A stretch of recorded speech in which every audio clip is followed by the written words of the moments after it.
I'm gonna make him an offer he can't refuse.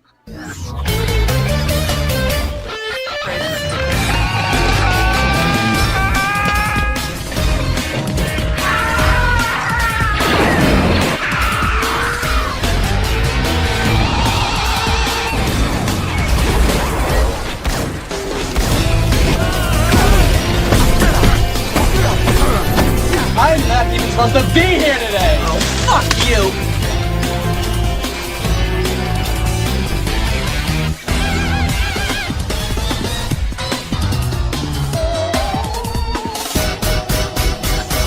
Come on, you want me to drive? You're supposed to be suicidal. Remember, I'll Anybody drive. a drive? Get in the car. Fuck me in the ass. Fuck you, you fucking stupid cunt.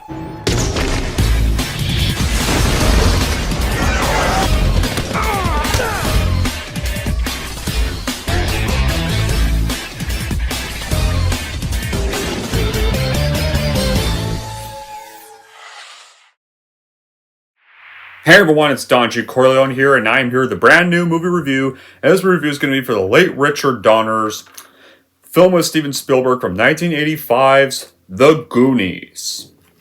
Yeah, an all-time families classic. Why think I would ever forget to review this? Cannot wait to do this. So, you all know the plot of The Goonies. This is Goondocks, Oregon, and there's a new golf course that's set to be in a community where the group of kids all live. And it's going to face closure. The game's not over yet until for one more adventure with these kids. So these local childhood friends call themselves the Goonies, and they stumble upon an old map. And there's some secret clues that lead to a treasure of a notorious pirate named One-Eyed Willie, who set in motion a wild mission to save their homes from being torn down. And then, however, there's troubles that await these Goonies. There's these criminal family called the Vertellis that have escaped from jail. And they hear about the treasure, and now they want in on it. So, it's a race against time because the Vertillis are hot on their trail and will even probably kill them to avoid any witnesses to their crimes.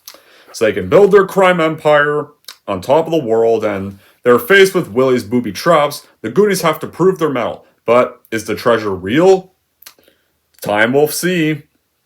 So, as for my reaction to The Goonies is no doubt one of my favorite comedies of the 80s and easily one of my favorite Richard Donner films, right next to Superman 1978 and Lethal Weapon 1 and 2. This was a film that launched many actors like Sean Astin and Josh Brolin. Like Sean Astin would later play Samwise Gamgee in the Lord of the Rings trilogy, would play in a few Adam Sandler comedies. Josh Brolin, you all know, would later play Thanos years later in Avengers Infinity War, would play in the True Grit remake. He would play Cable in Deadpool 2. He would later also play in the Dune films. Ki Kwan, well, his career already got launched with Temple of Doom, but this was the film he did after Temple of Doom, and now he's finally having a big career now after Everything Everywhere All at Once won him an Oscar and was very successful. And now he's been in quite a few films, like heck, he even reunited with Sean Astin for a brief bit in Love Hurts earlier this year. Like, this film is hilarious, it's thrilling, it's timeless, this was produced by, does everything about this film work so well. This film, so basically, when this film was shot and marketed, it was produced by Spielberg's Amblin Entertainment and released by Warner Brothers and theatrically on June 7th, 1985 in the United States, and at the box office worldwide, it grossed $69 million worldwide on a budget of $19 million. So then critics reviewed the film positively, and yeah, it's become a cult film, and for very good reason. And then in 2017, it got selected by National Film Registry for being as well. And earlier this year, around February 14th, 2025, ironically around the time Love Hurts had been released, a sequel was confirmed to be in the works. And Patsy Stiroli would be writing the script, and Steven Spielberg would be producing. And honestly, that seems like a really stupid idea, because this film does not need a sequel. And if you were going to do a sequel, you really should have did it earlier, when the cast was still young, not years later. Then again, they also announced the Gremlins 3, and I think the only reason this is happening now is because Beetlejuice 2 was very successful. That's why. That's your one reason they're doing this. Now, let's get on with the good qualities and the story of the film. But the good qualities of what makes the Goonies work so well, Richard Donner and Steven Spielberg know exactly how to tug at the heartstrings, and they know their market. They tug at the heartstrings of kids looking for excitement and adventure, and it's a good homage to stuff like and fantasy at a time like back when children were definitely a good market for film companies, hence the popularity of the film.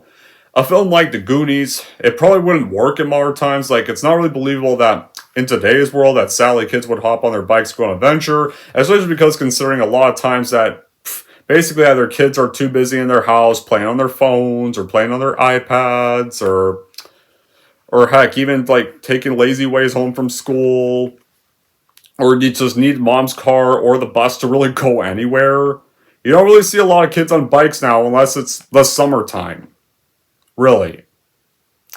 Like 1985 was like around the time when Nintendo emerged as a new pastime for kids to hold up at home for a screen, but and usually around the time when kids did go out in the 80s, they would either go to an arcade, but back then a lot of kids were playing outside in the 80s. Like, what happened to those days? Like, it's an excellent example of 80s comedy. What works well is, like, the concept that a group of children can do really exciting Indiana Jones-type stuff in their own neighborhood. It's definitely something any child could always relate to. It's like just to escape from the normal town environment and go on adventures into nearby woods and hills. Especially because, like, these characters are going on what could probably be their very last adventure together because their neighborhood's going to get torn down. What makes the film also great are the Goonies characters themselves. It starts a collection of exciting, energetic children where Richard Donner captures really great characters and some good interactions between them all. And when you pretty much are all sharing a screen and also firing off humorous one-liners as well, like almost all the performances stand out. Jeff Cohen also stands out as the charismatic and funny Lawrence Chuck as well, and just all the cast as well in their performances. So how does the Goonies start off? Well, we start off in a prison where the Fratellis are breaking out of jail, our big bads of the film, where it consists of this one lady and their two criminal sons. They're breaking out of, one of them is breaking out of prison, or I think, well, the two have already broken out of prison, they're just waiting for the other one, but once that one joins them, the police chase them and they flee off into the woods. Likely to they need some way to restart their criminal business in kind of a way, and then we get to our protagonists as this is all going on. We meet them in separate bits, but once the actual plot does kick off, they're facing foreclosure of their homes in the Boondocks area of Oregon to an expanding country club. And so the kids we've been seeing throughout the police chase are this group of boys. They call themselves the Goonies. There's the leader, Mikey Walsh, played by Sean Astin. Richard Wan, played by Ki Kwan. Clark Mouth Devereaux, played by Corey Feldman. And Lawrence Chuck Cohen, played by Jeffrey Wright. And they're gathering for one final weekend together because it's going to be their last time together. And they're pretty much run mad. They go through the Walsh's attic and they come across this doubloon of an old treasure map that leads to the treasure legendary pirate One-Eyed Willie, and they believe to be located somewhere nearby. And the treasure is also their last chance to save their homes, so they decide to go find the treasure. And so Mikey's older brother, Brandon Walsh, Josh Brolin's character, ironically, in this one, like Samwise Gamgee and Thanos in this film are actually brothers, ironically. And so they sneak out and they escape to go find this treasure. And of course, and they get past their brother and they go to an abandoned restaurant on the coast that coincides with the map. And Brand has been assigned to kind of watch his brother Mikey while their mom is out. Like, the entrance is also funny. Like, when Kai Kwan's character enters the house, he knocks over a statue, and apparently Malf considers his favorite piece to be the dick of the statue, breaks off, but they glue it back on, and it's upside down, though. Or even when Chunk has to kind of enter by playing with his belly, but Mikey lets him enter anyway. And Malf is usually kind of the troublemaker of the group, and Richard Wan is the gadgets and brains of the group, and Chunky's kind of the more talker of the group, and Mikey's the leader of the group. Brand is, Bran just kind of gets involved in their antics, and he ends up getting involved in this adventure. Well, the only reason he tags along this adventure is because he has to look after Mikey, and because he needs to make sure like the kids are actually safe on the journey, and because they kind of need a grown up to look after them. And then he's not the only older one that gets taken along the adventure. Well, this girl named Andy Carmichael, who's his high school cheerleader, that has a crush on Brandon, and her tomboy best friend Stephanie also kind of get dragged along because they kind of follow Bran. So they end up getting roped. Those three kind of get roped into the quest. And of course they kind of want to back out of it, but Mikey kind of persuades them that they probably won't be able to talk to each other at all, so they end up kind of deciding to stay on the quest. But yeah. So when our four kids at first get there, they discover the restaurant is where the Fratelli crime escaped and fled off to, and are hiding out at. Kind of planning out their next big schemes. And it consists of Francis, Jake, and one of them being played by a younger Joey Pantoliano at the time, who would later play Cypher in The Matrix, and also playing the Bad Boys films as well, and their mother.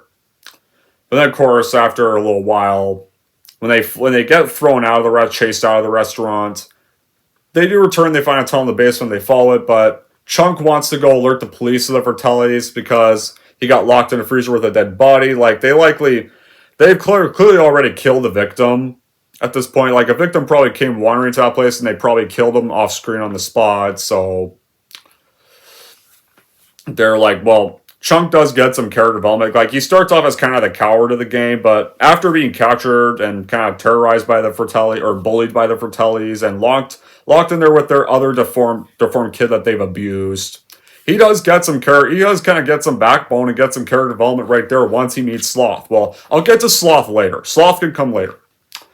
But more on this. Like, it's adjusted. Like, there's even like this was kind of clearly inspiration for Home Alone, because we have this group of crooks. Like several of them have just escaped from jail, and they stumble upon their hideout because there's a treasure map that leads them there that's located in the area they're at. And they attempt to escape, and they discover a passage that's full of traps, and it leads them to the treasure. It's kind of an adventure, and they did kind of lead some inspiration for Home Alone. They did kind of, in a way, lead some inspiration for Home Alone, and also even having comedy as well. And even Stranger Things clearly got its inspiration from this, because there's a lot of elements in this film that appear in the series. It's definitely, now, it has some dark scenes, yeah, it has some intense scenes, but it's not a scary film. It's a bunch of kids, and of course, like, there's some teenagers that get caught in the adventure as well, because one of them's the older brother of the lead character, one of them has a crush on the older brother, one of them is the crush's friend, and they have to find their way out of the cave system and find the treasure. Like, it's kind of debatable what they want to do, but they need the treasure because they need to save their homes from a country club that wants to tear them all down. Now, but the other problem the Goonies have to face is that the Fratelli family are also after the treasure, and so they clearly want to kill any witnesses that go after the treasure as well. But the thing is, like, the Goonies only want a little bit of the treasure. The Fratellis are greedy, and they want all of it. They want to steal every single thing from it. Not just half, all. And of course, the boss of the group, the mother, who's played by Anne Ramsey, who is one very creepy, intimidating children's film antagonist, because the Fratellis are characters, like, they have some comical moments, but they're actually also very terrifying antagonists, because these guys mean business. These guys were actually bad guys, One of them is not, but the other three are definitely bad guys, because back then, kids' movies actually had bad people. They actually had bad villains.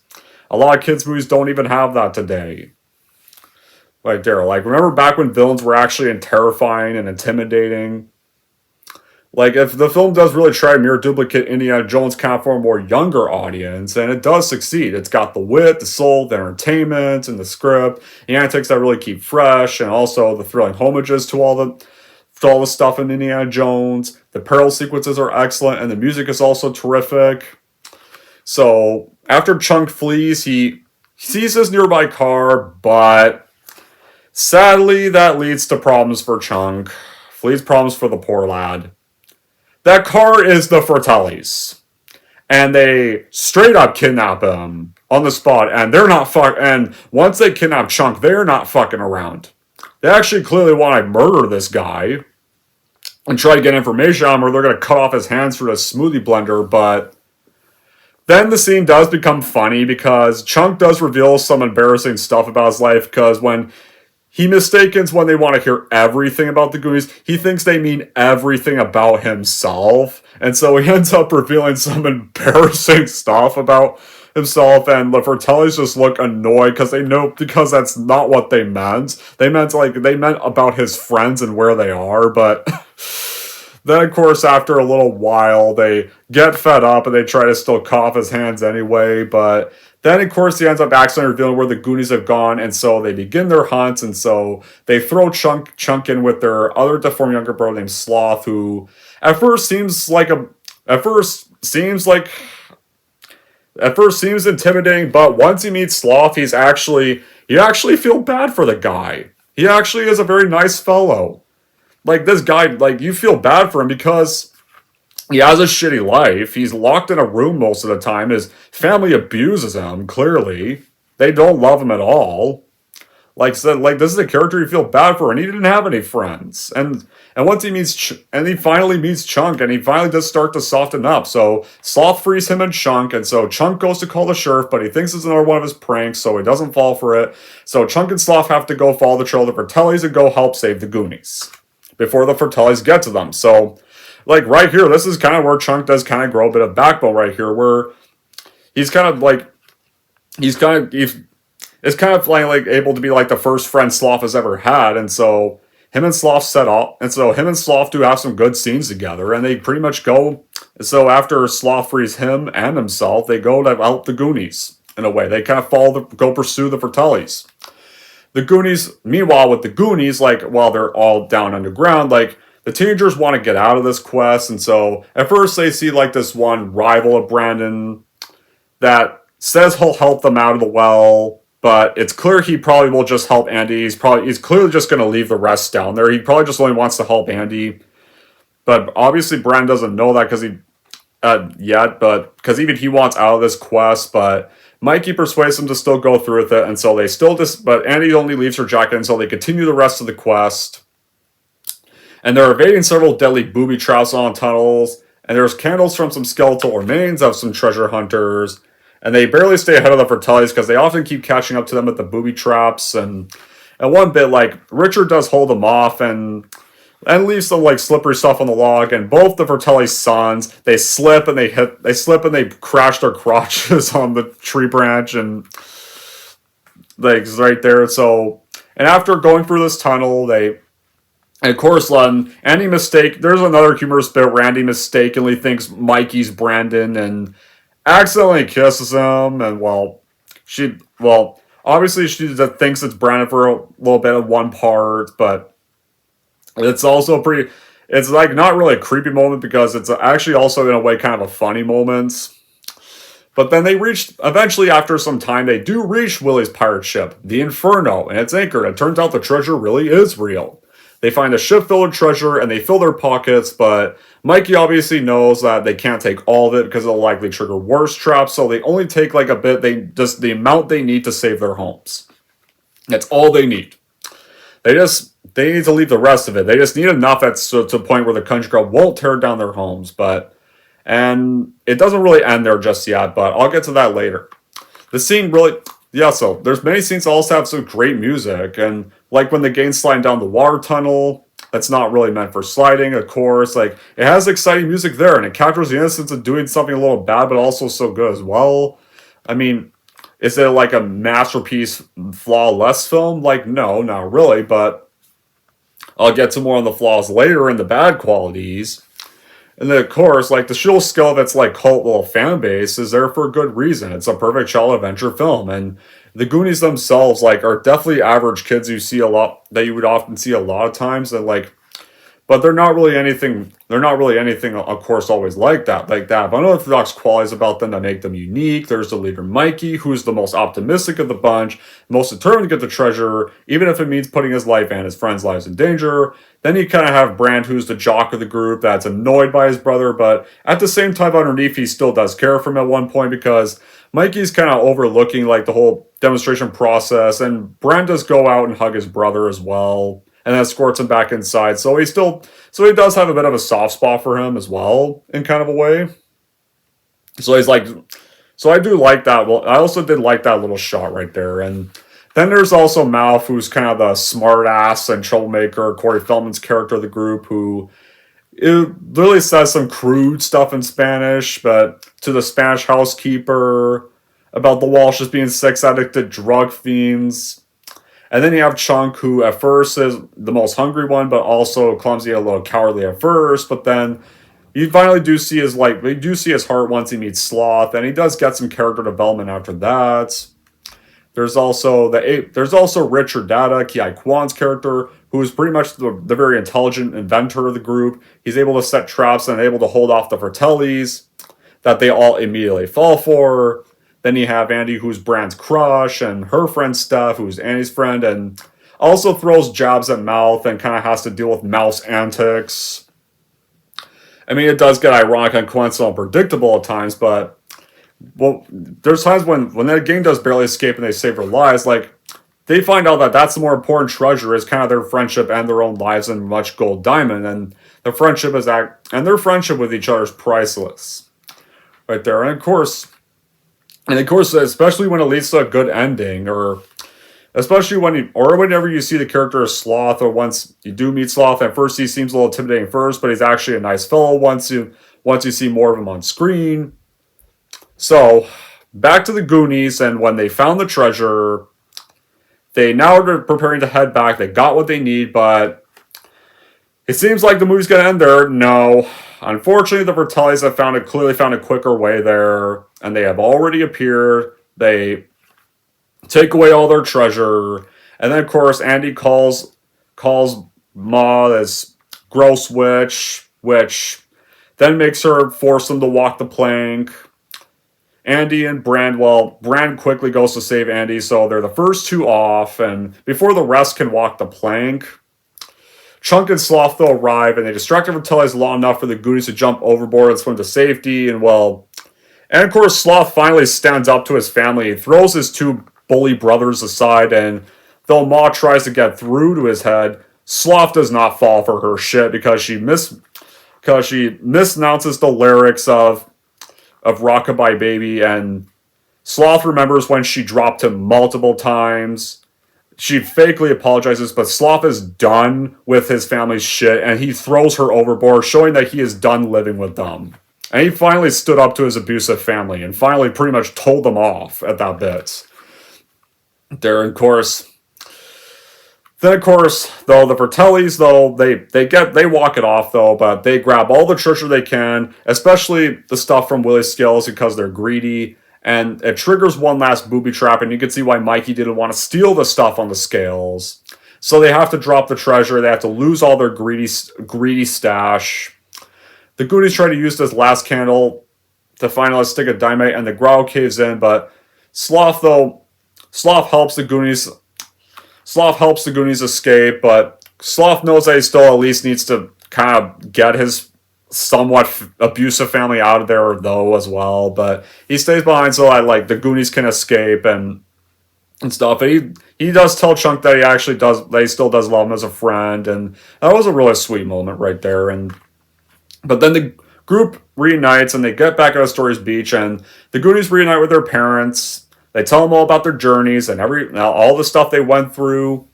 The Vertellis also do escape because Sloth went back for them, obviously, but the police are also there because the families obviously call the police to report them missing, but the police see the Vertellis and they quickly arrest them on the spot, so they're taken back to prison to spend the rest of their lives. But Chunk and the Goonies prevent Sloth from getting arrested, and so Chunk invites Sloth to live with him, and he accepts, and you can see the happiness in his voice when he hears that, and he happily accepts, and Sloth can finally now have a normal life now that he didn't really get to have, in a way, finally have a more proper family that can look after him.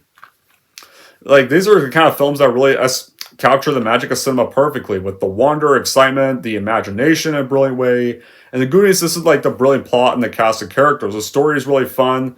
Sort of thing as a kid, as a kid, a lot of adventures we often imagine ourselves on. And as an adult, it even still does capture you, makes you feel like you're young again. And it uses techniques and camera angles and lighting to give a realistic feel to the viewer. There's points where you actually kind of forget the adventure is really taking place underneath this entire town. And throughout most of the film, there's low lighting that's used to draw the audience into the dark cave the group is in.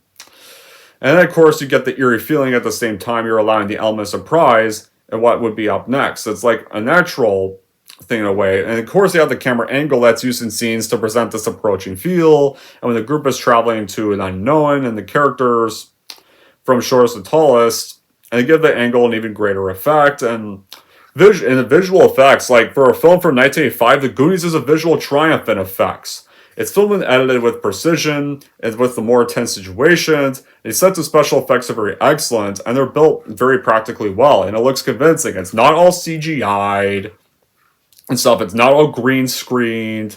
It's shot in actual areas. And the pirate ship looks very well designed, and the area of the underground cavern is well designed as well. And the score from Dave Grusin has very scored terrifically well also. And it's very exhilarating, and the sounds are dramatic and suspenseful as well. And it's like a good mix of 80s pop songs, and that worked perfectly well. So now we get on with the finale of the movie. So Mikey's dad is about to sign the foreclosure papers, but the housekeeper, Rosalita, that you saw in the beginning of the film, actually, turns out Mikey was able to get some jewels from the ship that the Vertellis did not notice.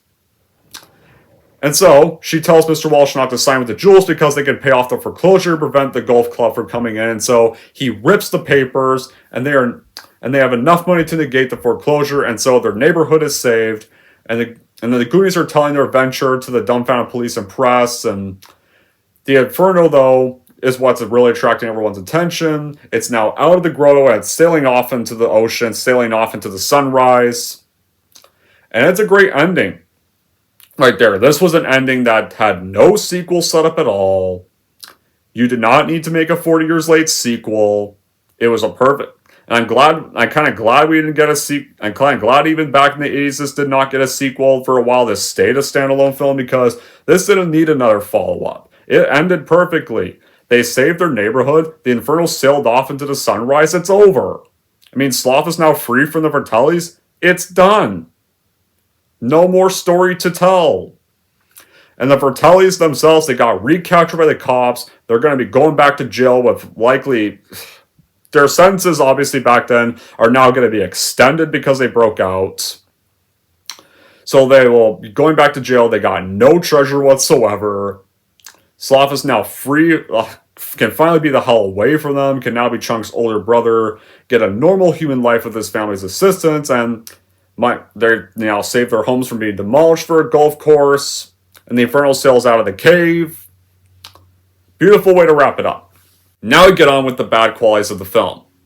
I think for the bad qualities, I think my least favorite member of the Goonies would probably have to be Mouth, because there's times Mouth just kind of gets a bit annoying, and some of his one-liners kind of got on my nerves sometimes, and it is a nice story, but there are some cliches and characterizations of it, and what else can I think? I can't think of anything else, because other than those, I still think The Goonies is a childhood blast that I always enjoy watching to this day, and I will always continue to watch this film every day. So in the end, I would totally show your kids The Goonies if you have any kids. Tell us to buy an ad for your collection, no doubt, because it's a perfect family film from the 80s and one of Richard Donner's best works. Anyways, that's it for my review of The Goonies. If you're wondering how to rate The Goonies, here's how I'm going to rate this movie. So overall, if you're a fan of Richard Donner and a fan of Spielberg too, and want to see a film that revolutionized many careers for quite a few actors today, then I would totally watch it, buy The Goonies for your collection for sure, no doubt. And if you're wondering how to rate The Goonies, I'm going to give The Goonies a 9 out of 10. Alright, there you go, guys. That wraps up my review for The Goonies. Now I want to know in the comments down below what you guys thought about The Goonies. Whether most of you love this movie or whether some of you hate this film. And until then, that'll be it for this review. Thank you all for watching. If you like this, want to see more? Don't forget to like and subscribe to Don G. Corleone.